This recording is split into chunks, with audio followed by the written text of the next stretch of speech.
Shalom Jemaat yang terkasih. Kita akan segera memulai ibadah kita pada pagi hari ini.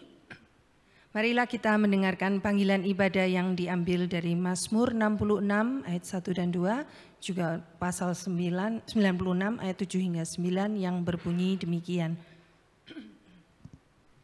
Bersorak-soralah bagi Allah, hai seluruh bumi. Mazmurkanlah kemuliaan namanya. Muliakanlah dia dengan puji-pujian. Kepada Tuhan, hai suku-suku bangsa, kepada Tuhan sajalah kemuliaan dan kekuatan. Berilah kepada Tuhan kemuliaan namanya, bawalah persembahan dan masuklah ke pelatarannya. Sujudlah menyembah kepada Tuhan dengan berhiaskan kekudusan. Gemetarlah di hadapannya, hai segenap bumi. Tetapi aku, berkat kasih setiamu yang besar, aku akan masuk ke dalam rumahmu, sujud menyembah ke arah bait-Mu yang kudus dengan takut akan Engkau. Mari kita siapkan hati dan pikiran, kita akan bersaat teduh sejenak di hadapan Tuhan.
Pertolongan kita datangnya dari Allah yang menciptakan langit dan bumi beserta segala isinya, dan yang tidak pernah meninggalkan hasil perbuatan tangannya.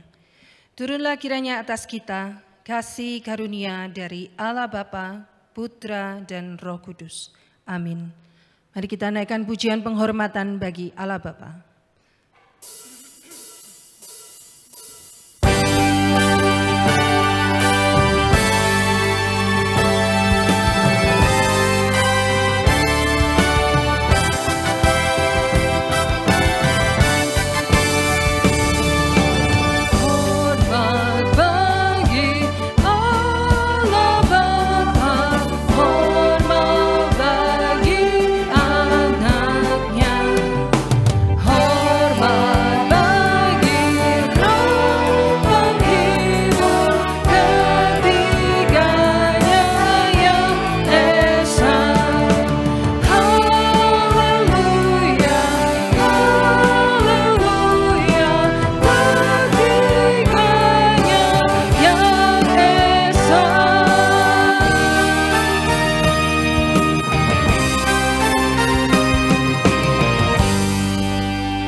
Bapa di surga yang kami sembah dalam nama Tuhan Yesus, kami bersyukur ya Tuhan, jika pada hari ini, di minggu yang pertama, di bulan yang ke-10, Engkau telah memelihara hidup kami sampai pada saat ini Tuhan.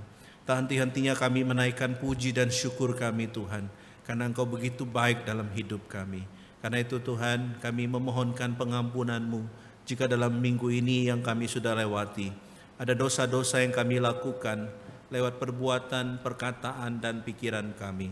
Berkatilah kami Tuhan supaya kami sungguh-sungguh dilayakkan di dalam ibadah ini, dan biarlah Engkau yang akan menguduskan hati kami, sehingga dengan kekudusan yang dari Tuhan, maka kami dilayakkan di hadapan-Mu. Berkatilah ibadah kami dari awal, pertengahan hingga akhirnya. Di dalam nama Tuhan Yesus kami berdoa dan mengucap syukur. Amin. Jemaat dipersilakan untuk duduk. Allah kita adalah Allah yang suci dan mulia, Allah yang penuh dengan kemurahan, kekudusan, dan keagungan. Mari datang di hadapannya dengan hati memuji dan menyembah Dia. Biarlah semua yang bernafas meninggikan dan memuliakan Allah kita, Allah Tritunggal. Holy, holy is our God.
Suci Kau Tuhan.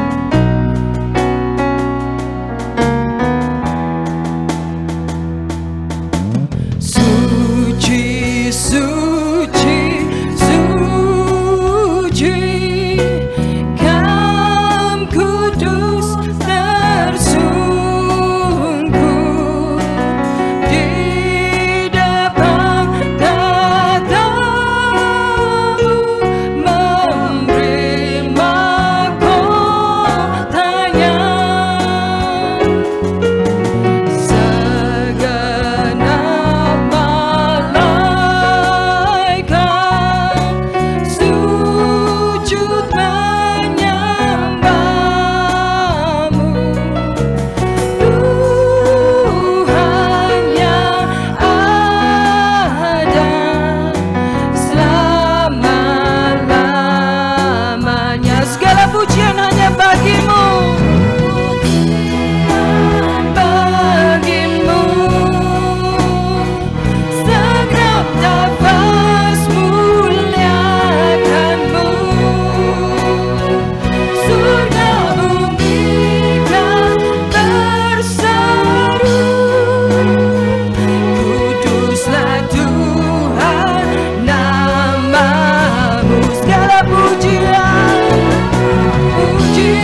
Kuduslah Engkau Tuhan, kuduslah Engkau.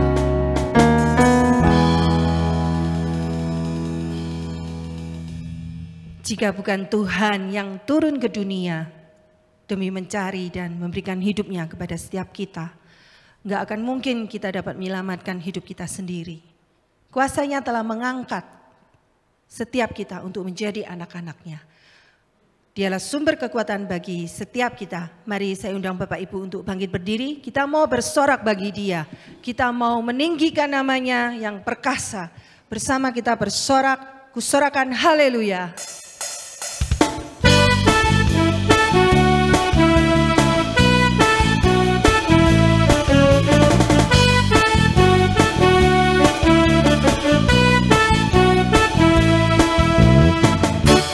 Yesus, Kau kekuatan di hidupku, takkan gentar langkahku. Kau angkat tanganku di saat ku jatuh,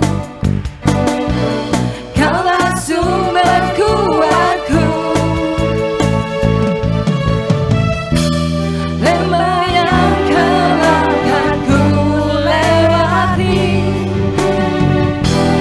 sebab Engkau sertaku. Dengan imanku ku diselamatkan oleh kuasa Yesusku.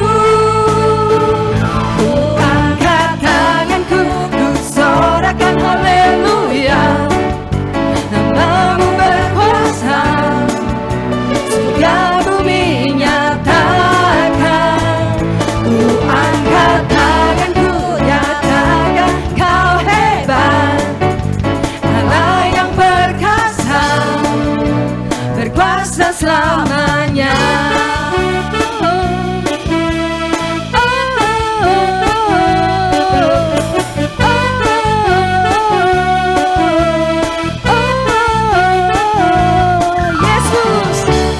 Yesus, Kau kekuatan di hidupku, takkan gentar langkahku. Kau angkat tanganku di saat ku jatuh, Kaulah sumber kuatku. Lembah yang gelap kan ku lewati, sebab Engkau sertaku. Dengan imanku ku diselamatkan oleh kuasa Yesusku. Ku angkat tanganku, ku sorakan haleluya. Namamu berkuasa, surga bumi nyatakan. Ku angkat tanganku, nyatakan Kau hebat, Allah yang perkasa, berkuasa selamanya. Ku angkat tanganku, ku sorakan haleluya. Namamu berkuasa, surga bumi nyatakan. Ku angkat tanganku, nyatakan Kau hebat, Allah yang perkasa, berkuasa selamanya. Ku sorakan haleluya. Angkat tanganku, ku sorakan haleluya. Namamu berkuasa, surga bumi nyatakan. Ku angkat tanganku, nyatakan Kau hebat, Allah yang perkasa, berkuasa selamanya.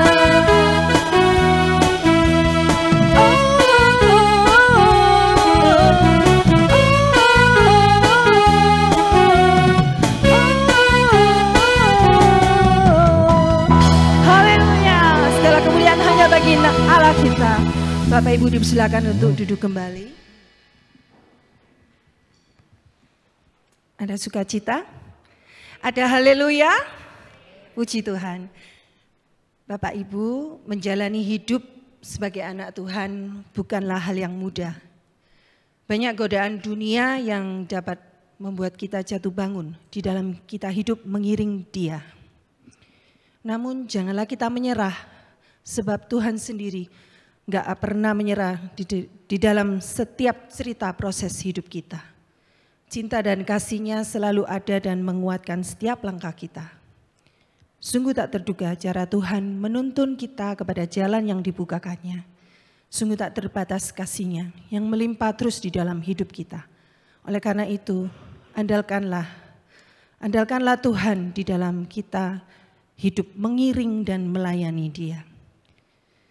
Menyambut firman Tuhan yang akan disampaikan melalui hambanya Evangelis Soleman Wilmana Tanjung, mari kita siapkan hati, bersama kita naikkan pujian tak terbatas.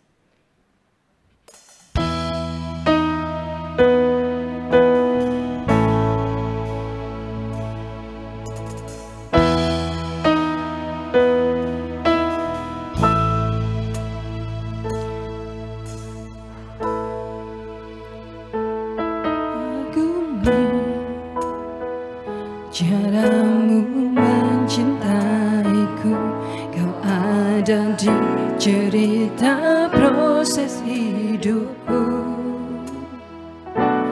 Di titik terendahku kau hadir tuh mengangkatku.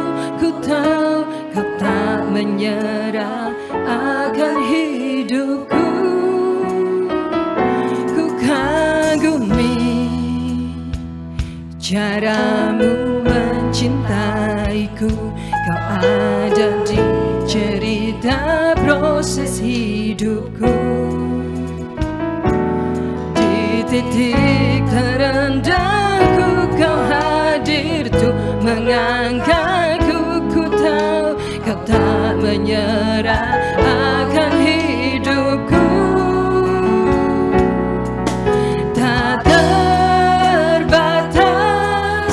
kuasamu, tak terduga caramu, kau yang ku andalkan di setiap langkah hidupku. Tak kasih-Mu, tak terduga jalan-Mu, kau yang ku percaya di segala musim hidupku.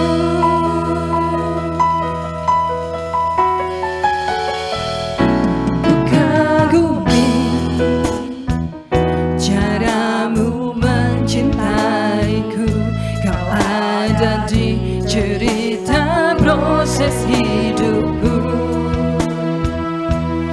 Di titik terendahku kau hadir tuh mengangkatku. Ku tahu kau tak menyerah akan hidupku.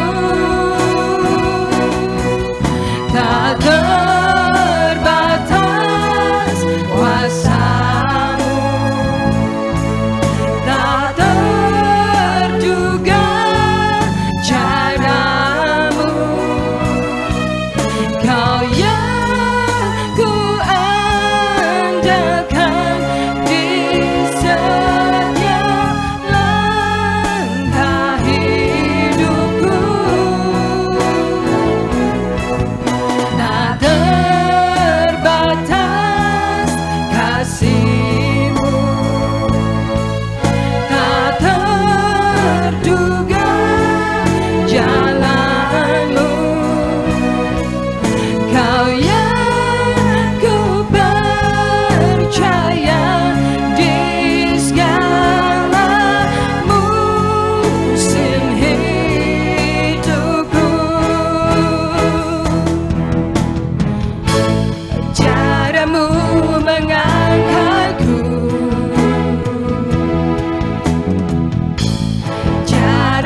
berdiri.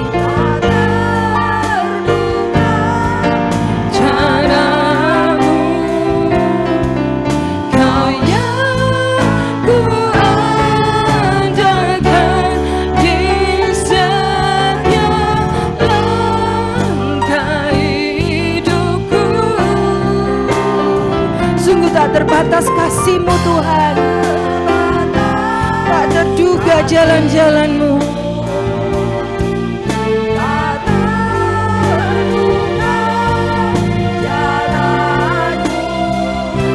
Kau yang kami percaya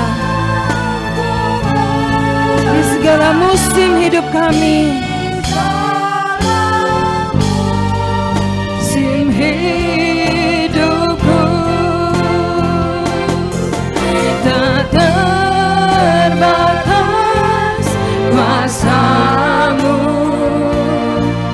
tak terduga cara-Mu. Kau yang ku andalkan di setiap langkah hidupku.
Bapa di surga, terima kasih untuk kebaikan Tuhan yang tidak pernah terlambat dalam hidup kami. Engkau menyapa kami setiap pagi dengan berkat-Mu. Engkau menuntun kami sampai pada bulan ke-10 di minggu yang pertama di tahun ini. Tatkala kami menengok ke belakang, kami hanya bisa berkata terima kasih Tuhan atas segala kebaikan demi kebaikan yang Tuhan nyatakan dan singkapkan dalam hidup kami. Karena itu Tuhan, berkati kami supaya kami dapat menjadi orang yang tahu diri di hadapan Tuhan. Kami serahkan waktu ini ke dalam tangan Tuhan. Engkau berkati pemberitaan firman Tuhan, dan berkatilah hamba-Mu dan setiap kami yang akan mendengarkan firman Tuhan. Demi nama Tuhan Yesus kami berdoa dan mengucap syukur. Amin. Silakan duduk saudara. Shalom.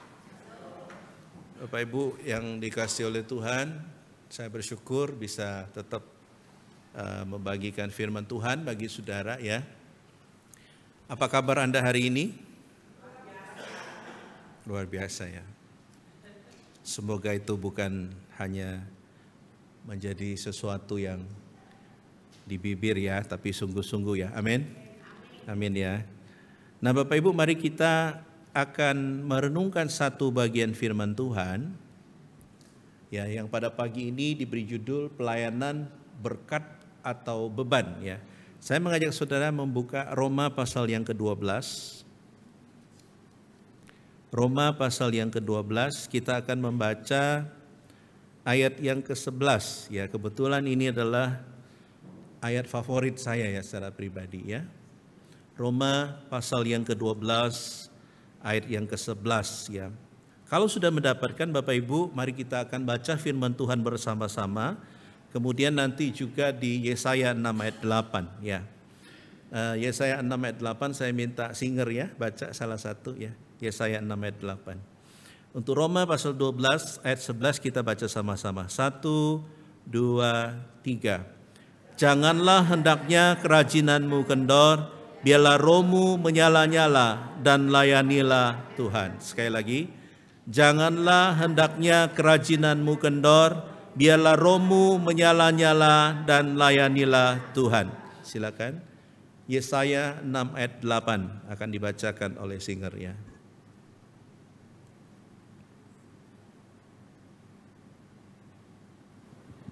Lalu aku mendengar suara Tuhan berkata, siapakah yang akan kuutus dan siapakah yang mau pergi untuk aku? Maka sautku, ini aku, utuslah aku. Oke, demikian pembacaan firman Tuhan. Diberkatilah saudara yang bukan saja membaca tapi yang melakukan firman Tuhan ya. Saya minta salami sebelah kirimu dan katakan Tuhan Yesus memberkatimu. Ya, puji Tuhan ya. Oke. Kalau lihat wajah baru katakan selamat datang ya. Nanti Anda dibilang sombong.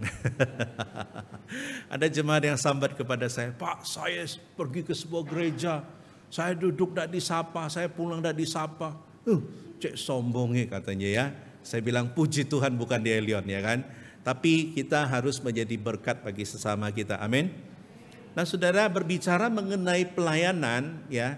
Saya ingat kira-kira beberapa waktu yang lalu, tepatnya ya mungkin ada 3 tahun atau 4 tahun yang lalu, saya berkunjung ke Jawa Tengah saudara ya. Lalu saya berkesempatan pergi ke sebuah tempat ya yang orang pasti kalau pergi ke Jogja akan mampir di situ ya, yaitu rumahnya Sultan itu ya.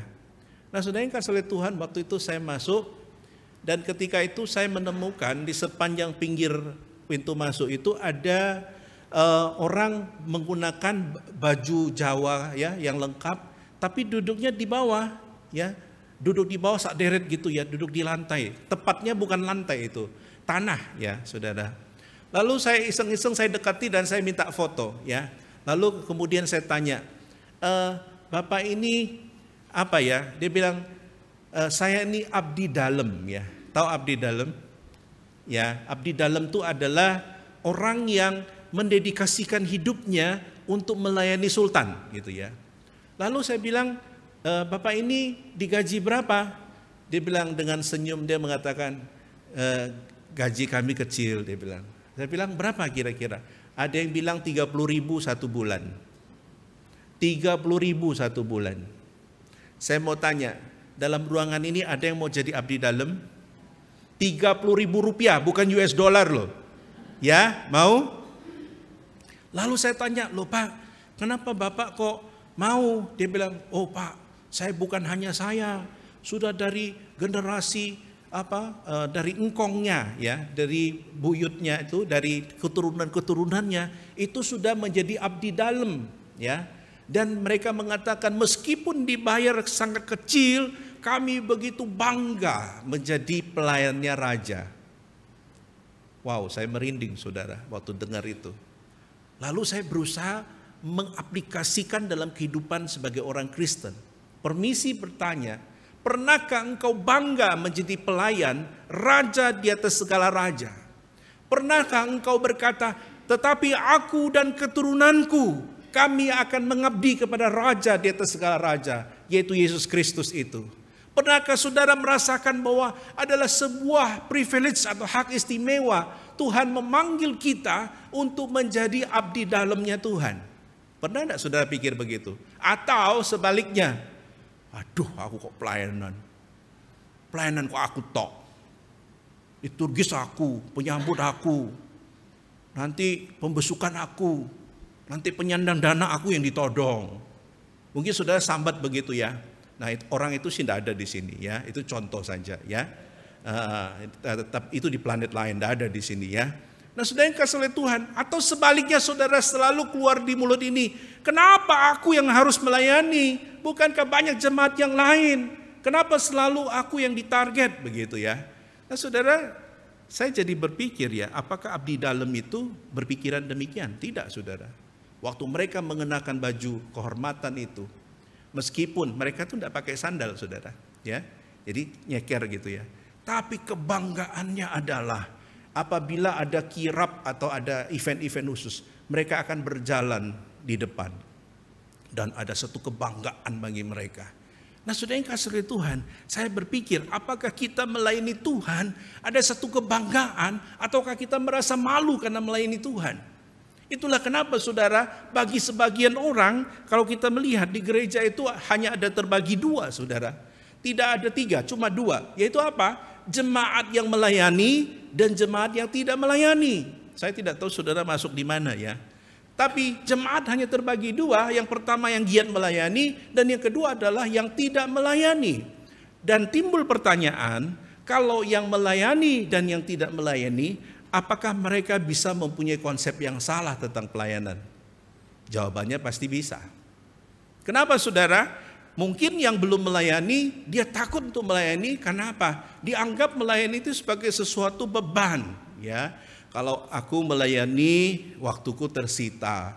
Kalau aku jadi pelayan atau jadi pengurus misalkan, hari Minggu harusnya aku bisa leha-leha, bisa pulang gereja tidur. Ada amin? Paling enak hari Minggu kan, habis kebaktian, cari makanan sing enak, kumpul-kumpul, pulang rumah, tidur. Moro-moro siang bangun, amin? Sudah bangun, ngopi dulu, ya kan? Nah, lalu liatin acara-acara rohani atau apa. Tapi kalau Anda jadi pengurus kan, minggu harus melayani, kadang harus rapat, kemudian harus ngurusi jemaat, ya, apalagi yang namanya seksi konsumsi ya, atau seksi repot orang bilang ya. Jadi seringkali kita itu merasa melayani itu beban. Nah, timbul pertanyaan, saya mau tanya Anda semua di dalam ruangan ini. Pelayanan itu berkat bagi saudara karena Tuhan pilih atau beban? Jawab jujur. Ada yang mengatakan setengah-setengah, Pak. Orang Indonesia kan paling suka aman ya. Setengah-setengah, Pak. Kerap kali saudara kita lupa bahwa pelayanan pada dasarnya adalah berkat. Saudara bisa dipanggil Tuhan melayani, itu adalah berkat. Pernah tidak saudara berpikir, di antara sekian banyak penduduk Indonesia, 275 juta, kenapa Tuhan panggil kita untuk menjadi pelayannya? Apakah kita lebih baik dari mereka? Belum tentu. Apakah kita lebih hebat dari mereka? Belum tentu. Ya, itu berarti saudara ketika Anda dipilih Tuhan dalam pelayanan, itu adalah berkat. Lalu, Pak, kenapa kok saya kadang merasa itu sebagai beban? Nah, nanti kita akan lihat kenapa itu ya. Nah, saudara yang kasih oleh Tuhan, kalau kita baca di dalam Roma pasal yang ke-12, konteksnya adalah yang pertama, Rasul Paulus itu menuliskan di dalam bagian ini bahwa ini adalah intisari ya. Jadi Roma pasal 12 ayat 1 sampai 8 itu meringkaskan pasal 1 sampai pasal 11, di mana Paulus itu dia merasa tidak enak karena dia itu berjanji mau datang ke Roma, tapi dia tidak bisa karena banyak sekali halangan gitu ya. Kemudian yang kedua, konteksnya adalah Paulus ingin menjelaskan tentang karya penyelamatan Tuhan ya, dan panggilan Tuhan kepada seluruh umat manusia, yaitu panggilan yang pertama untuk percaya dan yang kedua panggilan untuk melayani Dia. Ya, inilah yang kita akan tegaskan pada pagi ini. Dan yang ketiga, konteksnya adalah orang percaya dipanggil untuk hidup di dalam pembaharuan Tuhan, atau dalam istilah lain adalah dengan hidup gaya yang baru ya. Jadi kalau dulu mereka hidup dengan kedagingan, tapi setelah percaya kepada Tuhan, mereka mengubah hidupnya di dalam gaya yang baru, yaitu apa? Hidup yang dipimpin oleh Roh Kudus. Saya mau tanya, hidup dipimpin oleh Roh Kudus itu susah apa gampang? Tadi mungkin ada yang mau bolos ibadah. Roh Kudus mengatakan, kamu kok bolos? Minggu lalu baru bolos. Kamu si raja bolos ya. Roh Kudus mengingatkan. Atau ada yang mulai malas datang ke gereja. Ada suara Roh Kudus mengingatkan, kamu tidak boleh malas. Kalau kamu malas, kamu tidak akan diberkati. Ya, jadi ada suara mengingatkan. Nah, saudara yang kasih oleh Tuhan, hidup dituntun dan dibentuk oleh Roh Kudus. Ini tidak mudah, saudara ya. Kita harus menjadi orang yang mau taat kepada pimpinan Roh Kudus, dan inilah yang ditekankan oleh Rasul Paulus ya. Di dalam hal ini adalah syarat utama ya, orang itu mau dibentuk adalah dia harus mau taat, saudara. Pernah enggak saudara lihat orang bikin pottery ya? Apa namanya bahasa Indonesianya? Membuat apa itu? kayak model kendi itu loh ya, yang dari tanah liat ya. Tahu? Yang film Ghost itu loh, zaman dulu tahu ya. Tahu film Ghost? Tua banget saya ya. Film Ghost itu tahun berapa itu ya, yang ada tanah yang muter terus dibentuk itu ya. Nah, itu pottery itu waktu dibentuk, saya mau tanya, tanahnya itu berontak enggak? Pernah enggak lihat waktu begini tanahnya loncat-loncat? Tidak mau, saudara. Dia akan dengan luas dibentuk, dibikin seperti model kendi atau model tempayan atau model apapun. Artinya apa, saudara? Waktu Roh Kudus membentuk kita, kita harus ada ketaatan. Meskipun dalam kemanusiaan kita kadangkala selalu bertanya, Tuhan kok begini ya? Tuhan kok begini ya? Aku ini orang Kristen, kok ini tidak boleh, ini tidak boleh, ini tidak boleh. Kenapa temanku boleh, misalkan. Nah, saudara, ini kasih oleh Tuhan. Inilah yang mendasari juga Paulus ingin mengatakan, kamu bukan saja dipanggil untuk dibentuk oleh Tuhan dalam kehidupan, tapi kamu dipanggil juga untuk melayani Dia. Dan pelayanan itulah salah satu cara Tuhan membentuk kita.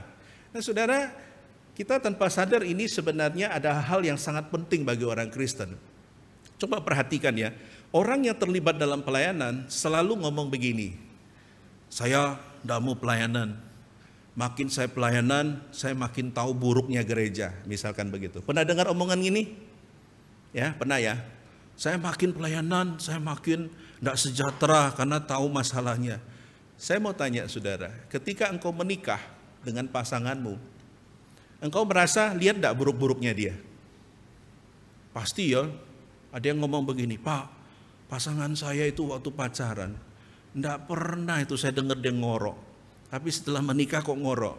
Saya bilang bukan waktu pacaran tidak pernah dengar, karena dia kalian tidak tidur bersama gitu ya. Bahkan ada yang mengatakan, loh ternyata istri saya ini punya kebiasaan buruk begini. Ternyata suami saya punya kebiasaan buruk begini. Artinya semua kebenaran itu akan diungkap. Timbul pertanyaan, waktu engkau tahu jelek-jeleknya pasanganmu, engkau pingin pisah apa enggak? Ada orang pisah gara-gara ngorok? Ada ya, tapi jarang ya.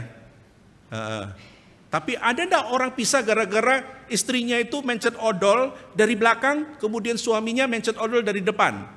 Gara-gara salah pencet, kamu tak cerai ya. Ada kejadian begitu? Kalau ada itu sodok-sodok miring ininya ya. Kenapa saudara? Karena ketika kita menikah, kita tahu jeleknya pasangan kita. Disitulah seninya terjadi. Yaitu apa? Kita membutuhkan anugerah Allah untuk mengasihi pasangan kita. Ada yang tanya kepada seorang suami yang istrinya cerewet sekali. Ya, katanya kan wanita semakin dia itu punya anak, semakin cerewet katanya ya. Ada amin saudara? Ya, itu fakta sih katanya ya. Karena kalau tidak cerewet anaknya ini tidak akan mempan katanya. Kan kalau pendidikan ala Asia dengan pendidikan ala Amerika beda ya kan. Kalau Amerika anaknya nakal, John please behave yourself ya kan. Kalau orang Chinese atau orang Indonesia, John langsung ya kan. Langsung takut langsung ya kan. Nah, cara mendidiknya itu beda. Dan kebanyakan kalau anak-anak orang Asia itu biasanya lebih taat begitu ya. Nah, kembali lagi saudara, apakah dengan Anda mengenali pasanganmu dan Anda betul-betul tahu kebaikan dan keburukan dia, sampai tidak ada satupun yang tersembunyi di hadapanmu, maka engkau kemudian merasa bahwa engkau harus berpisah dan meninggalkan orang yang kau kasih? Tidak, bukan? Kita akan lebih merasa bahwa orang yang kita kasih itu makin hari terjadi ikatan yang membuat kita itu begitu mengasihi ya. Saya pernah dengar testimoni seorang ibu yang menikah hampir 40 tahun. Sampai satu titik di mana suaminya ini mengalami sakit dan harus terbaring di ranjang. Lalu dia memberikan kesaksian. Ini waktu upacara kematiannya ya. Jadi ketika suaminya meninggal, lalu istrinya testimoni. Istrinya mengatakan, dulu saya begitu anti terhadap ngorokan suami saya. Tapi ketika suami saya di last minute, waktu dia sebelum meninggal, ngoroknya itu banter sekali. Dan tiap hari ketika saya mendengar ngorok itu, saya sukacita. Tahu kenapa? Karena saya diyakinkan bahwa suami saya masih hidup. Ya. Nah, sampai satu titik suaminya meninggal dan dia tidak mendengar ngorokan itu lagi. Artinya apa saudara? Saya ingin katakan bahwa demikian juga dalam pekerjaan Tuhan. Dengan kita semakin masuk dalam pekerjaan Tuhan, semakin tahu yang jelek-jeleknya, tidak membuat kita menceraikan diri kita dari pelayanan, bukan? Bahkan kita harus terlibat lebih dalam dan mendoakan pelayanan itu, harusnya. Oleh karena itu Rasul Paulus mengajak kita untuk belajar satu hal yang paling penting. Di dalam ayat 11 dikatakan, janganlah hendaknya kerajinanmu kendor, biarlah rohmu menyala-nyala dan layanilah Tuhan. Lalu Paulus ingin mengatakan, kalau kamu melayani Tuhan, jangan kerajinanmu kendor. Saya coba cari tahu saudara, apa sih artinya di sini? Ternyata saudara, kalau saudara lihat dalam terjemahan bahasa Inggris, kerajinan kendor itu menggunakan kata not slothful. Ya, ini dalam bahasa Inggris paling kuno, ya, King James Version. Ya, dikatakan not slothful in business, fervent in spirit, serving the Lord. Ya, yang ingin saya garis bawahi adalah not slothful. Lalu saya cari kamus, saudara, slothful itu apa?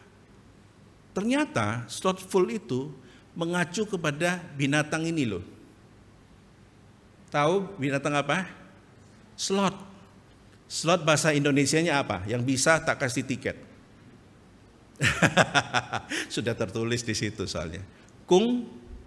Kungkang, pernah dengar? Kalau pengkang pernah ya? Pengkang enggak pernah juga. Kue bakar itu loh. Enggak pernah ya? Bisa aku tak boleh. Kungkang, ya. Binatang ini dijuluki sebagai binatang paling lamban di dunia. Kalau saudara pergi ke Amerika Selatan, dan ini pohon menghabiskan waktunya 90% di atas pohon, tapi ada kalanya dia akan turun dan merangkak. Cilakanya kalau dia mau nyebrang jalan. Jadi waktu dia menyeberang jalan itu dibutuhkan mungkin hampir 1 jam untuk menyeberang. Jadi orang akan tunggu di belakangnya. Bahkan saya pernah lihat satu video, orang supir sudah tidak sabar, diangkat sama mereka rame-rame ya, sehingga mereka bisa lewat. Nah saudara, kenapa Alkitab menggunakan kata slothful? Ya, untuk menggambarkan kendor ya. Karena saudara yang kasih oleh Tuhan, kita tahu bahwa waktu kita membahas mengenai ini ya, Paulus ingin katakan bahwa orang Kristen harus menjadi orang yang lebih rajin, karena slothful ini artinya adalah malas.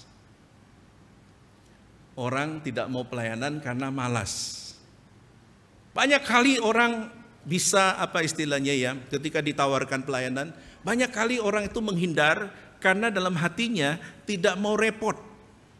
Ya, ini bisa terjadi karena tidak mau repot. Kenapa saudara? Karena pelayanan selalu berbicara mengenai sesuatu yang diberikan. Kasih waktu, kasih uang, kasih pikiran, kasih tenaga, kasih segalanya untuk Tuhan. Ya, seringkali orang malas melakukan itu. Itulah kenapa nasihat Rasul Paulus kepada jemaat di Roma dikatakan, kalian jangan malas melayani Tuhan. Jangan seperti binatang ini, slothful ini ya, sloth ini. Artinya orang yang mau dibentuk oleh Roh Kudus, dia tidak boleh malas di dalam pelayanan. Kenapa? Karena Roh Kudus itu bisa berkarya lewat pelayanan ya. Kemudian Paulus melanjutkan ya. Dia membagi atau ada 2 istilah yang dipakai di sini ya, berkaitan mengenai sloth ini. Yang pertama adalah yang perlu dihindarkan. Ada 2 macam sloth yang perlu dihindarkan. Yang pertama adalah satu konsep di mana orang itu malas melayani ya, yaitu apa? Kalau saudara baca Amsal pasal 6 ayat 6 diingatkan, hai pemalas, pergilah kepada sebut, perhatikanlah lakunya dan jadilah bijak. Kata pemalas itu dalam Inggrisnya slothful ya. Kemudian Amsal 6 ayat 9 sampai 10. Hai pemalas, berapa lama lagi engkau berbaring? Bilakah engkau akan bangun dari tidurmu? Tidur sebentar lagi, ngantuk sebentar lagi. Kok mirip orang di ibadah ya? Betul enggak? Sadar, tidur lagi. Sadar, tidur lagi ya. Tidur sebentar lagi, ngantuk sebentar lagi, melipat tangan sebentar lagi untuk tinggal berbaring. Kurang berbaring aja ini. Ada yang pernah tanya, Pak, kenapa kursi kita enggak dikasih empuk-empuk ya? Anda tahu jawabannya? Saya bilang atau saja tidur, apalagi empuk, betul enggak? Coba bayangkan kalau kursi Anda itu sofa. Saya bisa jamin 5 menit pertama, Mau Cik Febri sini dancing situ tetap. Kenapa? Naturnya. Ada seorang jemaat yang ngomong ke saya, Pak, saya pernah tegur ya seseorang karena dia suka tidur di gereja. Saya bilang, bagus, lanjutkan AI, saya bilang. Ya, soalnya katanya kok sering kali kalau ke gereja pasti tidur. Nah sekarang hati-hati lihat sebelahnya, kalau ada yang tidur gini-gini, cepat. Nah jangan ada yang tidur saudara ya. Kenapa? Karena saya sedang menabur benih, jangan sampai bibit itu dimakan burung. Ya, tidak dapat apa-apa nanti pulang, oke? Nah saudara yang kasih oleh Tuhan, di bagian yang pertama ya Paulus katakan, ini yang perlu dihindari, ada dua macam. Yang pertama adalah orang pemalas, ya. Orang pemalas ini adalah orang yang selalu cari alasan supaya tidak pelayanan. Selalu ngomong sibuk. Kalau ditawari, kamu pelayanan ya? Sorry yo, aku sibuk yo. Kenapa? Ya pokoknya aku ada hari gini. Pokoknya alasannya adalah. Nah saudara yang kasih oleh Tuhan, orang yang tipe ini, Paulus katakan, banyak gak di jemaat? Jangan lihat sebelahnya nanti tersinggung. Banyak gak di jemaat model gini? Banyak yang gak mau pelayanan tuh loh. Ya, alasannya macam-macam. Nanti pelayanan ya, aduh saya hari Minggu tuh sibuk sekali Pak. Loh kenapa? Karena saya kan sudah kerja, hari Minggu tuh saya pakai untuk tidur. Oh, yang dia maksud sibuk itu adalah tidur saudara ya. Maksudnya dengan pelayanan berarti mengambil waktu tidurnya dia gitu ya. Atau ada yang saya pernah dengar alasan waktu saya tawari untuk jadi penyambut ya. Bapak jadi penyambut ya. Tugasnya apa Pak? Ya senyum, ya shake hand kepada orang. Lalu dia mengatakan, Pak saya tidak bisa senyum Pak. Lalu saya bilang, apakah uratmu putus? Banyak orang cari-cari alasan untuk tidak melayani Tuhan. Hati-hati saudara. Waktu kita menolak pekerjaan Tuhan, berarti Rasul Paulus katakan, kamu sedang menolak Roh Kudus untuk membentukmu. Ketika engkau menolak pelayanan, engkau sedang menolak karya Roh Kudus yang ingin membentuk engkau menjadi lebih sempurna dan indah. Kenapa saudara? Karena dalam pelayanan itu ada berkat-berkat yang Tuhan berikan. Yang kedua yang perlu dihindari kata Rasul Paulus adalah, kalau satu tipe pemalas, yang kedua adalah tipe penakut. Kalau penakut ketemu pemalas, cocok sudah, sempurna ini. Ya, sudah pemalas, penakut lagi ya. Nah saudara, saya sebenarnya adalah dari kecil itu penakut. Karena saya sering ditakut-takuti, itu masalahnya. Ya, sehingga saya itu takut sekali sampai hari ini kalau nonton film yang horor dan lain sebagainya. Tapi anehnya, kalau saya ngusir setan, berani tuh. Sampai istri saya bilang, kok berani ya kamu ya ngusir setan. Tapi kalau nonton film yang horor, saya takut begitu ya. Nah saudara yang kasih oleh Tuhan, tipe penakut ini adalah orang yang dikaitkan dengan perumpamaan talenta. Ada yang kasih 5, kasih 2, kasih 1. Nah fokuskan ke yang 1 itu. Di ayat 24 dikatakan, kini datanglah juga hamba yang menerima 1 talenta itu dan berkata, Tuhan, aku tahu bahwa Tuhan adalah manusia yang kejam, yang menuai di tempat di mana Tuhan tidak menabur dan memungut dari tempat di mana Tuhan tidak menanam. Akibatnya, ayat 26, maka jawab tuannya itu, hai kamu hamba yang jahat dan malas. Nah kata malas ini dalam bahasa Inggrisnya slothful, ya. Hamba yang jahat dan malas. Jadi kamu sudah tahu bahwa aku menuai di tempat di mana aku tidak menabur dan memungut dari tempat di mana aku tidak menanam. Artinya apa saudara? Ada orang tidak mau pelayanan karena takut gagal, takut diomongi, takut menyinggung orang, takut segala sesuatu. Sehingga yang terjadi adalah tidak mau melayani. Saudara hati-hati loh ya. Kalau Anda mewarnai dirimu dengan ketakutan, berarti engkau sedang meniadakan Tuhan dalam hidupmu. Mungkin kita punya masalah yang besar, tapi Allah kita jauh lebih besar dari masalah itu. Amin. Jangan saudara berkata, oh aku takut nanti bagaimana ini. Saya mau katakan, kalau Tuhan panggil saudara, Tuhan pasti punya cara untuk membantu saudara. Amin. Mungkin saudara mengatakan, oh aku sibuk. Tapi ketika engkau mau melayani Tuhan, saya yakin dan percaya Tuhan akan bukakan jalan. Saya yakin Tuhan akan bukakan bagaimana caranya yang selama ini tidak engkau pikirkan. Nah karena itu saudara yang kasih oleh Tuhan, tipe yang kedua ini juga perlu dihindari. Yaitu apa? Takut. pelayanan memang banyak tantangan, tapi tidak boleh saudara selalu ketakutan untuk mengerjakan pekerjaan Tuhan. Saya masih ingat saudara, ketika banyak kejadian di gereja ini diawali dengan ketakutan. Kalau saudara dulu pernah dari awal ya bergereja di tempat ini, gedung kita itu tidak seperti ini. Masih ingat dulu? Warnanya seperti apa? Warna kayu kan, coklat ya. Itu setiap kali orang ibadah itu ngantuk, saudara. Kenapa? Karena nuansanya itu memang mengantukkan, ya. Sehingga waktu itu saya waktu pertama masuk 2012, saya bilang, wah ini kita kayaknya harus renov karena kebetulan yang sebelah sini itu banyak jabuk itu loh ya, banyak rayap ya, sehingga dimakan rayap gitu ya.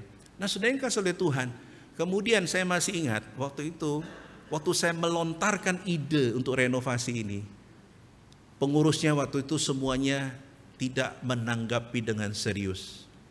Ya, tidak menanggapi dengan serius. Dan ini wajar karena mereka tahu kemampuan kita. Kemampuan gereja. Sampai satu titik saya khotbah waktu itu mengenai Salomo membangun mezbah atau membangun bait Allah. Lalu turun dari mimbar, ada seorang ibu yang datang kepada saya, "Pak, saya tergerak hatinya, saya mau fungsian, saya mau persembahan untuk renov gereja." Loh, kenapa Bu? Iya, soalnya teman saya tak ajak ke sini. Lalu teman saya bilang, "Gerejamu udah enak ya, ngantukan," katanya. Bikin ngantuk gitu ya, suasananya gitu. Lalu saya ingin kasih persembahan untuk renovasi. Dan puji Tuhan saudara, saya masih ingat dia mempersembahkan sejumlah uang. Dan dengan uang itu kemudian menjadi modal dasar di mana kita merenov gedung ini ya, yang habisnya lebih daripada yang dipersembahkan itu ya. Nah, saudara yang kasih oleh Tuhan, poin saya adalah jangan menjadi orang yang takut-takutan ya, sedikit-sedikit takut. Kalau Tuhan mau panggil kita, Tuhan pasti akan memakai kita. Amin. Ingat waktu Gideon, pasukan Gideon melawan pasukannya orang Amalek ya. Kita tahu bahwa mereka orang-orang Filistin maksud saya.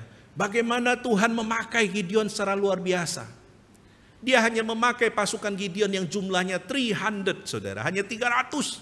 Melawan siapa saudara? Melawan pasukan yang tidak terhitung banyaknya. Tapi Tuhan bekerja dengan caranya ketika Tuhan itu membuat mereka takut dan mereka lari terbirit-birit dan mereka saling membunuh satu dengan yang lain. Nah, saudara yang kasih oleh Tuhan, itu berarti kalau Tuhan panggil kita, Tuhan pasti akan memampukan. Ya, oke, sekarang lihat ke sebelahnya. Kalau Tuhan panggil, Tuhan pasti kasih kemampuan ya. Silakan. Kalau Tuhan panggil, Tuhan pasti kasih kemampuan. Oke. Nah, Pak Sahat duduk sendiri ngomong pada dirimu ya. Kalau engkau mulai takut, ingat Tuhan akan memampukan. Kenapa saudara? Karena banyak hal Tuhan itu bekerja secara luar biasa. Amin.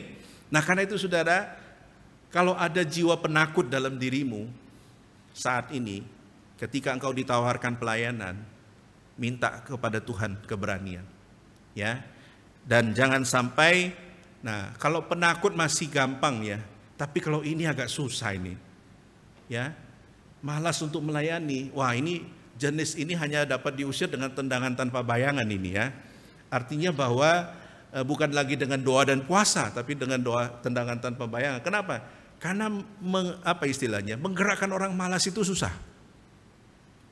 Ada cerita Tiongkok kuno, ada seorang yang terkenal malas saudara.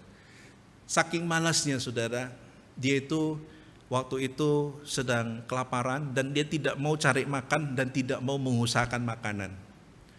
Lalu kebetulan dia sedang berbaring karena saking lemahnya, itu di bawah pohon anggur saudara.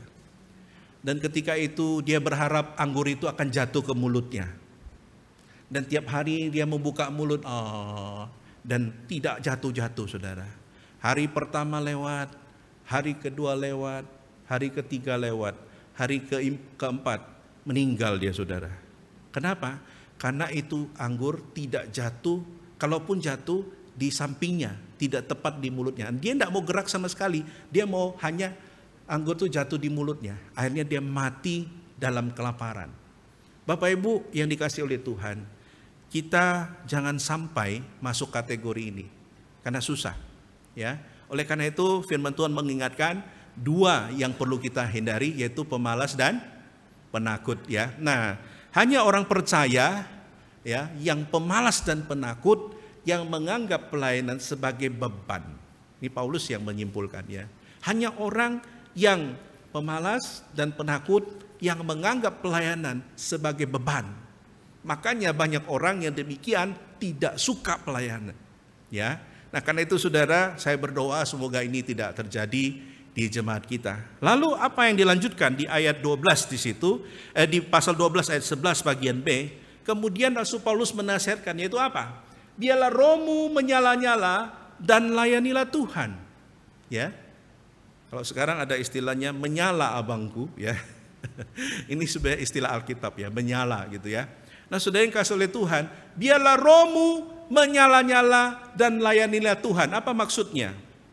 Menyala-nyala ini kalau diterjemahkan artinya mendidih, boiling, ya. Tapi kalau diaplikasikan secara figuratif, itu gambarannya seperti seorang anak yang pertama kali masuk sekolah. Ya, saya mau tanya, siapa semua rata-rata punya anak kan ya? Waktu ingat enggak, waktu anak Anda pertama kali masuk sekolah TK, senang apa enggak? Senang apa enggak? Atau saking terlalu lama Anda lupa sudah? Senang apa enggak? Senang. Saya masih ada videonya, pertama kali anak saya yang pertama itu masuk hari pertama. Saya videoin saudara. Ya, senang sekali. Malamnya dia tidak bisa tidur. Dia mulai cari tasnya, cari pensilnya, cari bukunya, siapin sepatunya, kaos kakinya. Dia begitu antusias karena besok hari sekolah yang pertama. Nah saudara, dalam bahasa aslinya gambarannya seperti itu. Kalau kita melayani Tuhan itu seperti satu antusias yang luar biasa. Begitu luar biasa semangatnya untuk melayani Tuhan. Nah, saya tidak tahu saudara, kalau besok hari Minggu Anda tahu akan ibadah, kira-kira senang apa enggak? Senang ya. Kalau kita tahu bahwa kita akan melayani besok, kita senang sekali. Kita sudah siapkan baju yang akan kita pakai, kita siapkan. Kalau saya dari kecil sudah dibiasakan, kalau besok hari Minggu, kami sudah hari Sabtu itu harus sudah siap. Besok pakai baju apa, kemudian hari Minggu pagi persembahan itu sudah ditaruh di meja. Ini anak pertama, kedua, ketiga, karena kami 5 bersaudara ya, sudah dikasihkan begitu ya. Nah, jadi saya anak ketiga sebenarnya ya, kami 5 bersaudara, 3 laki, 2 perempuan ya. Tapi yang kecil itu dipanggil Tuhan. Nah, saudara yang kasih oleh Tuhan sudah ditaruh tuh ya, jadi persembahannya.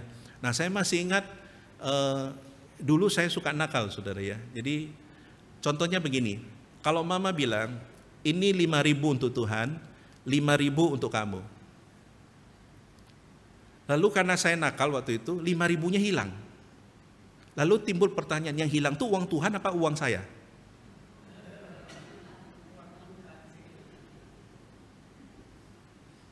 Yang hilang uang Tuhan apa uang saya?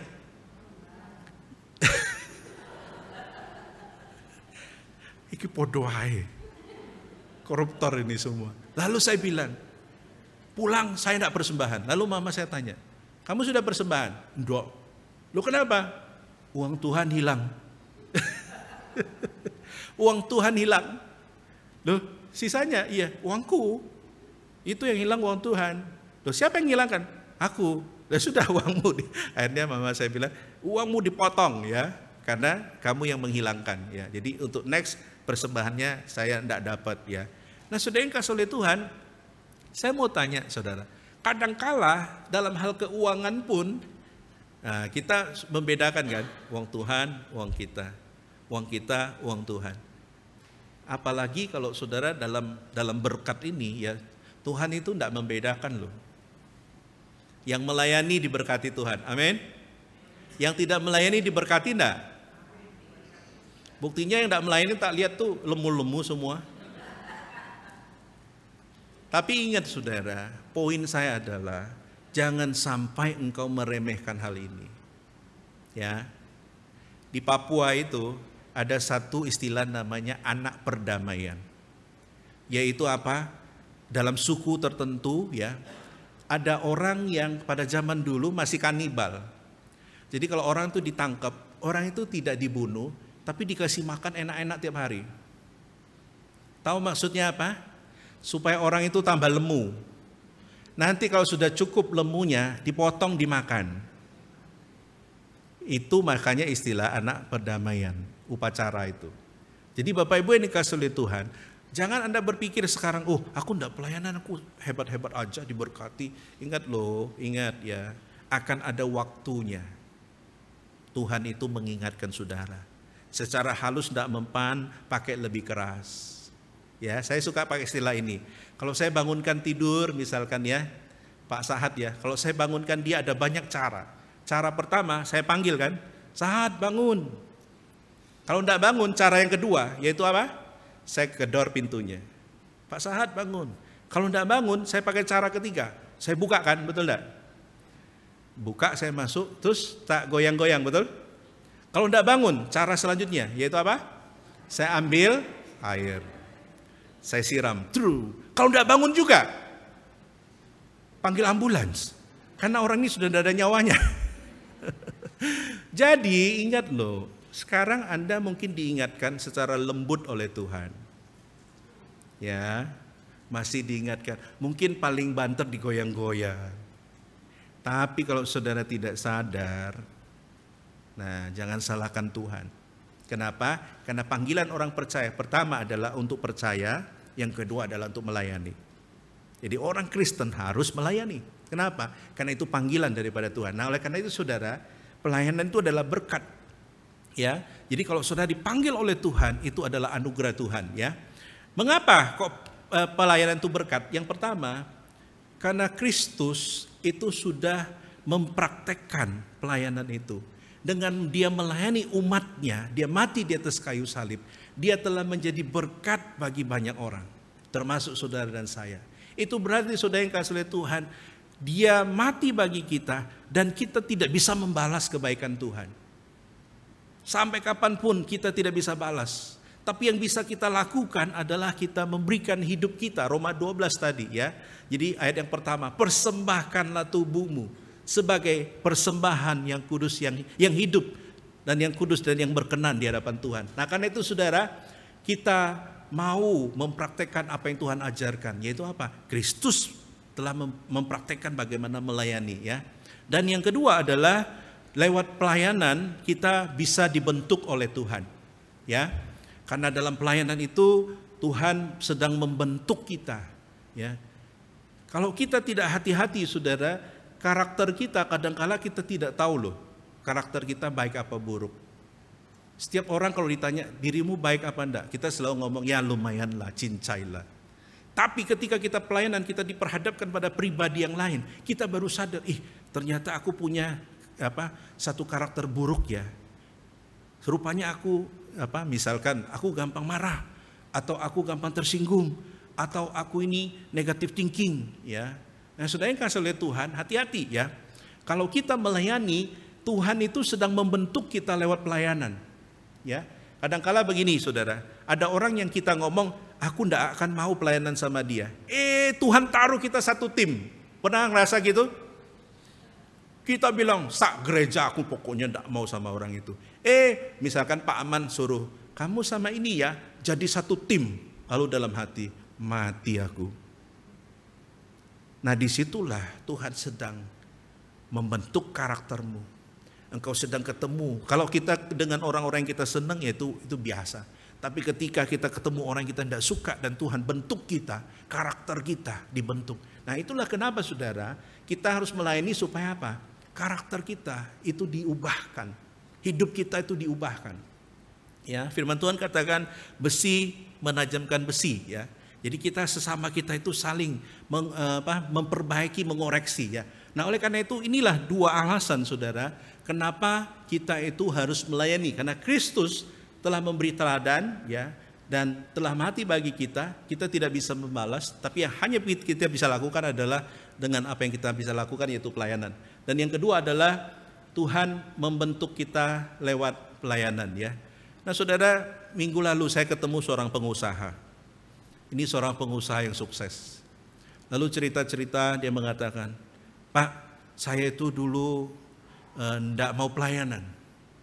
Bagi saya pengusaha, pelayanan itu rugi. Ya. Kenapa? Karena pelayanan itu keluar duit, buang waktu, korban perasaan, dan selalu harus mengalah. Saya tahu, makanya setiap kali saya di gereja ditawarin pelayanan, saya menghindar, saya cari alasan sehingga saya tidak pelayanan. Sampai satu waktu dia bilang, dokter mendiagnosa dia menderita kanker prostat. Ya, kanker prostat. Saya mau tanya, kanker prostat itu bahaya apa enggak? Bahaya. Wah, dia stres waktu itu. Tuhan, aku ini salah apa, dia bilang. Tapi ada satu yang terbersit di pikirannya. Aku harus melayani Tuhan. Waktuku sudah tidak banyak. Aku harus melayani Tuhan. Dan akhirnya saudara, dia kembali ke gerejanya, dia melayani Tuhan. Dia bilang pertama sebagai penyambut tamu, kemudian dia mulai ikut dalam kepanitiaan dan pelayanan-pelayanan yang lain. Dan sampai hari ini dia bilang, saya bersyukur Pak kepada Tuhan, kanker saya disembuhkan oleh Tuhan. Luar biasa ya. Nah, saya ngomong gini bukan berarti Anda yang sakit kanker semuanya pelayanan lalu akan sembuh. Enggak, poin saya bukan di situ. Poin saya adalah dalam anugerahnya Tuhan berkati Bapak ini. Sehingga yang terjadi adalah dia mengalami kesembuhan. Dan dia mau katakan, Pak, sampai kapanpun saya tetap akan melayani Tuhan. Wow. Saya mau tanya, Anda perlu kanker dulu tak? Baru melayani Tuhan? Enggak toh. Kita harus sadar sesadar-sadarnya. Jangan sampai ada sakit penyakit, jangan sampai ada sesuatu baru kita melayani Tuhan, ya. Nah, oleh karena itu nanti kalau Anda ditawari pelayanan, ya, ingat omongan saya ya. Anda masuk kategori ini. Apakah pemalas atau penakut? Ingat kan dua kategori ya. Kalau yang nolak itu disebut apa? Pemalas juga boleh, penakut juga boleh, ya. Tapi yang cilaka gabungan keduanya ini, ya. Nah, sudah yang kasih oleh Tuhan, oleh karena itu dari firman Tuhan kita bisa belajar apa? Saya mau kaitkan dengan Yesaya ini ya. Ketika Yesaya mau diutus, saudara, memang banyak proses, ya. Dia awalnya juga tidak mau, tapi Tuhan akhirnya menyatakan kuasanya. Dan Tuhan itu ingin mengatakan dan memberikan jaminan. Jangan takut ketika kau melayani. Aku adalah Allah Immanuel. Aku akan menyertai engkau. Aku akan memberikan kekuatan dan kemampuan. Dan akhirnya di ayat yang ke-8. Lalu dia mendengar suara Tuhan berkata, siapakah yang akan kuutus dan siapakah yang mau pergi untuk aku? Maka sahutku. Coba baca sama-sama. 1, 2, 3. Ini utuslah aku. Ya, ulangi. 1, 2, 3. Ya, jangan Anda ubah loh ya. Ini aku, utuslah dia. Ya, enggak boleh ya. Waktu KKR sudah nangis-nangis, oh Tuhan ini aku, utuslah itu, utuslah itu, utuslah itu. Enggak boleh saudara. Ini berbicara mengenai pribadi. Ini aku, utuslah aku. Ya. Jadi saya berdoa, semoga Tuhan pada pagi ini menggerakkan saudara. Ketika Tuhan memanggil saudara melayani, apa jawabmu? Apakah saudara mengatakan, ini aku, utuslah aku? Ingat poin yang paling penting pada pagi ini, yaitu apa? Orang yang melayani Tuhan tanpa kemalasan dan ketakutan akan membuahkan berkat. Amin.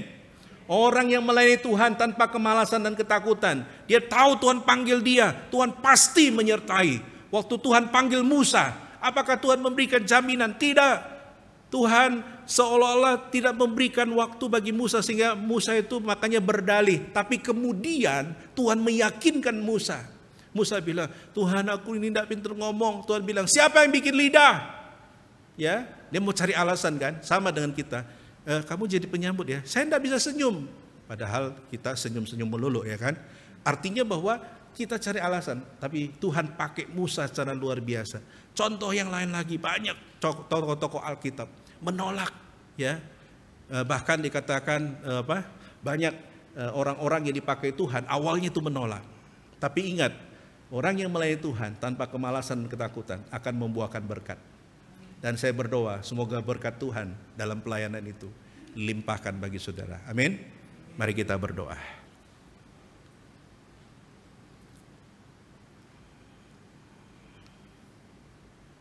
Bapak Ibu yang dikasihi oleh Tuhan, berdoalah dalam hatimu.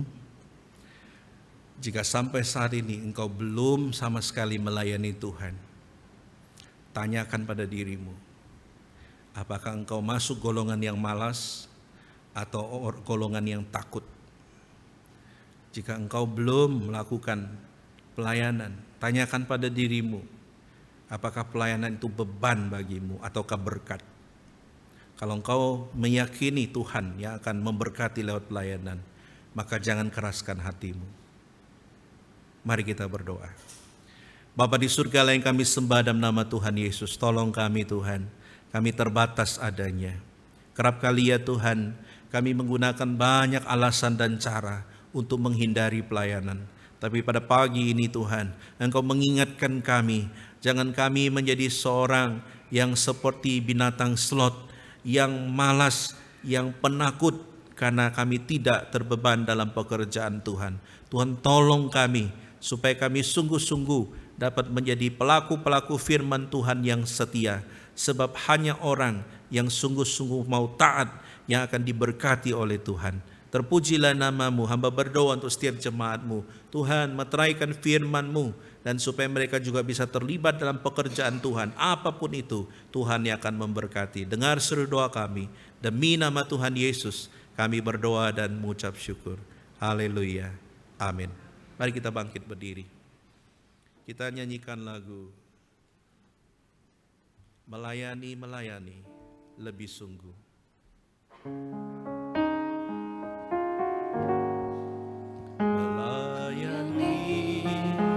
Melayani lebih sungguh. Nyanyikan di hadapan Tuhan. Melayani lebih sungguh. Tuhan lebih dulu. Tuhan lebih dulu melayani kepadaku, melayani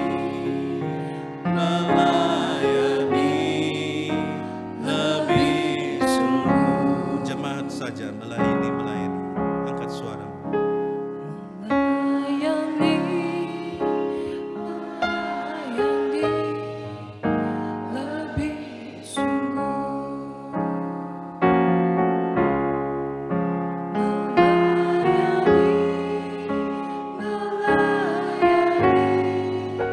Lebih sungguh.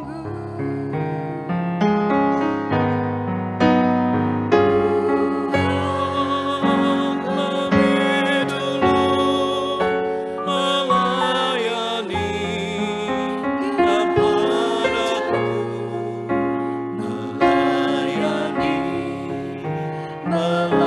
melayani lebih sungguh. Bapak Ibu, mari kita berdoa untuk diri kita. Kita doakan diri kita yang sudah melayani supaya tambah giat melayani, yang belum melayani supaya tergerak untuk melayani. Sebab pelayanan adalah pintu bagi berkat Tuhan yang akan bekerja membentuk diri kita, membentuk karakter kita, dan membentuk akan kerohanian kita. Karena itu mari kita datang di hadapan Tuhan untuk berdoa secara pribadi. Semoga Tuhan mantapkan pelayanan kita. Yang ragu dan yang akan meninggalkan pelayanan, biarlah minta Tuhan memberikan arah yang jelas untuk memantapkan untuk pelayanan selanjutnya. Mari kita berdoa bersama-sama.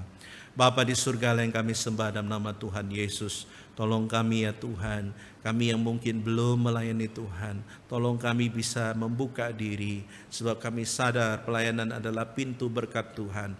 Karena itu Tuhan tolong kami, supaya kami tidak takut dan tidak malas ya Bapa. Kami serahkan Tuhan, berkati juga untuk setiap kami yang sudah melayani.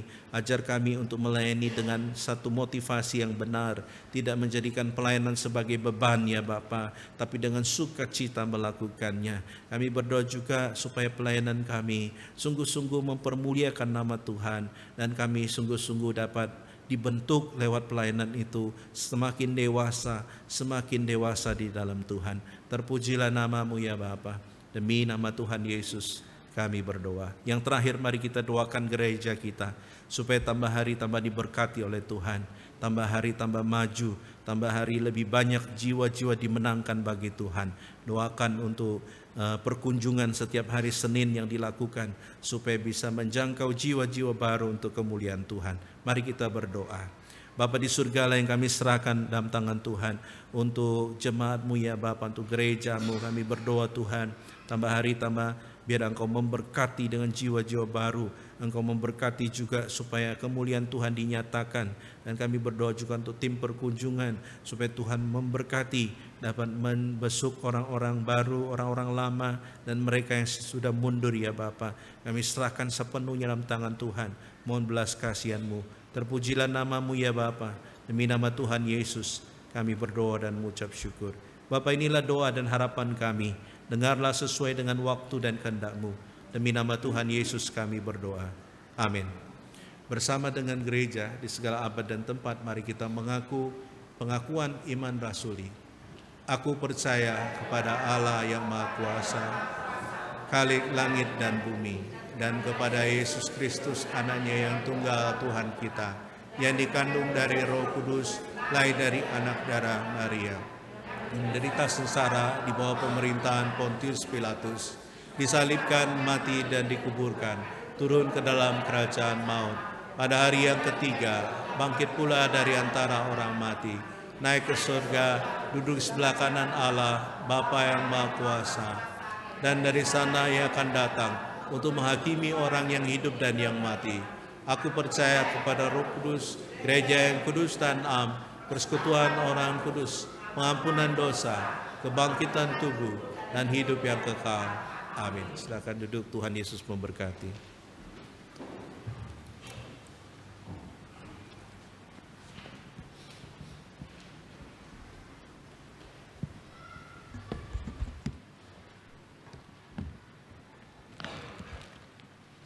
Bersyukur atas firman Tuhan yang telah disampaikan. Kiranya Roh Kudus menolong setiap kita untuk dapat melakukannya di dalam kehidupan kita sehari-hari, terutama hidup taat dan giat serta setia melayani Tuhan, hidup yang menyenangkan hati Tuhan. Dan kini tibalah saatnya kepada setiap kita diberikan kesempatan untuk memberikan persembahan. Tuhan sudah begitu memberkati kehidupan kita dengan kasih dan anugerahnya yang melimpah. Mari berikan yang terbaik hanya bagi Tuhan, tak hanya berupa materi saja, namun terlebih hidup kita yang adalah milik Tuhan, mari kita persembahkan hanya bagi Dia. Bersama kita mau angkat suara memuji dan menyembah Tuhan, milik-Mu Tuhan.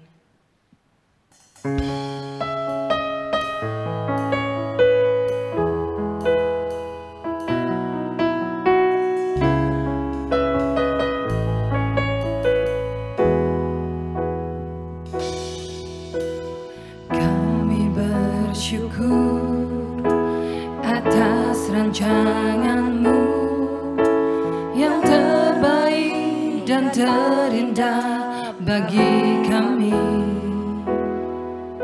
Kau memberkati kehidupan kami, melimpah dengan kasih dan anugerah. Bersyukur atas rancangan-Mu yang terbaik dan terindah bagi kami. Kau memberkati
kita berdoa.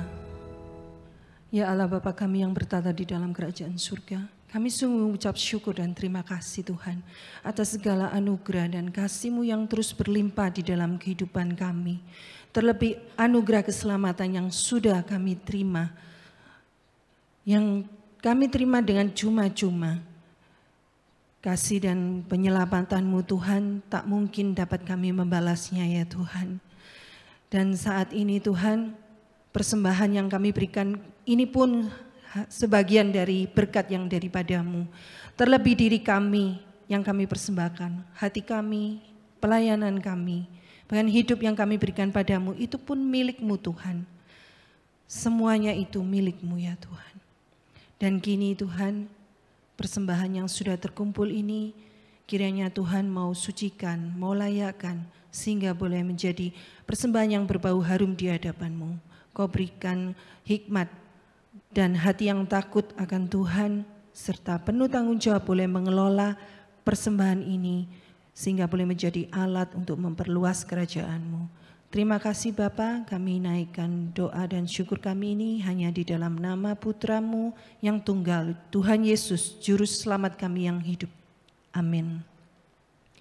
Bapak Ibu dengan tetap berdiri, mari kita kembalikan segala hormat, pujian dan kemuliaan hanya bagi Allah kita, Allah Tritunggal. Doksologi dan doa berkat akan disampaikan oleh penginjil Sulaiman.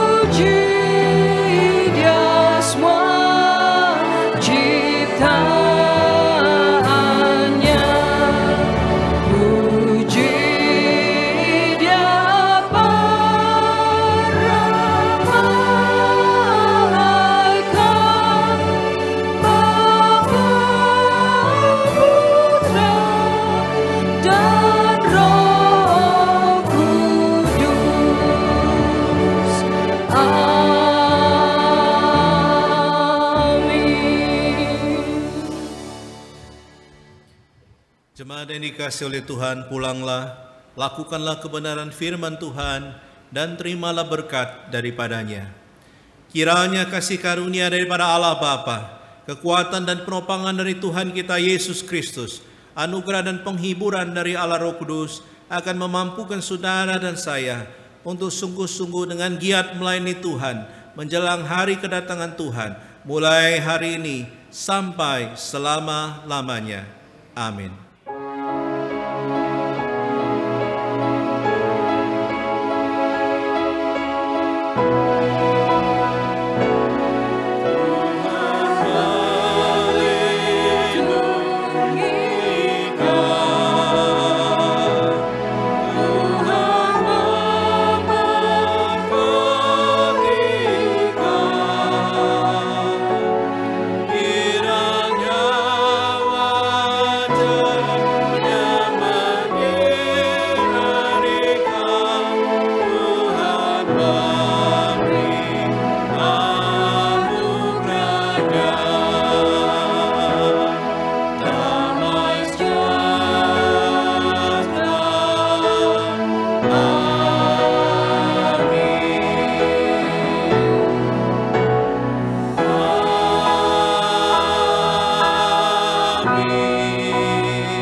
Silakan duduk, saat teduh. Tuhan Yesus memberkati.